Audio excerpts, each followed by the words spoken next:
গঙ্গাসাগর মেলায় লক্ষ লক্ষ পুণ্যার্থীর ভিড় সামাল দিতে সর্বোচ্চ সতর্কতায় পুলিশ প্রশাসন। নিরাপত্তা ও ভিড় নিয়ন্ত্রণে চালু করা হয়েছে অত্যাধুনিক মেগা কন্ট্রোল রুম। এই কন্ট্রোল রুম থেকেই নজরদারি করা হচ্ছে গোটা মেলা প্রাঙ্গণ, সাগর সঙ্গম এলাকা, কপিলমুনির আশ্রম ও গুরুত্বপূর্ণ যাতায়াত পথ। সিসিটিভি ক্যামেরা, ড্রোন নজরদারি এবং রিয়েল টাইম মনিটরিং ব্যবস্থার মাধ্যমে প্রতিটি মুহূর্তে পরিস্থিতির ওপর কড়া নজর রাখা হচ্ছে। কোনো রকম অপ্রীতিকর ঘটনা এড়াতে কন্ট্রোল রুম থেকে দ্রুত নির্দেশ পাঠানো হচ্ছে মাঠে থাকা পুলিশ ও বিপর্যয় মোকাবিলা বাহিনীকে। পুলিশ প্রশাসনের দাবি, পুণ্যার্থীদের নিরাপত্তাই তাদের প্রথম অগ্রাধিকার।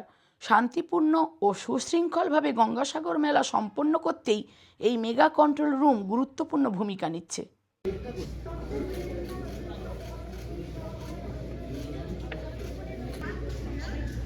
দাদা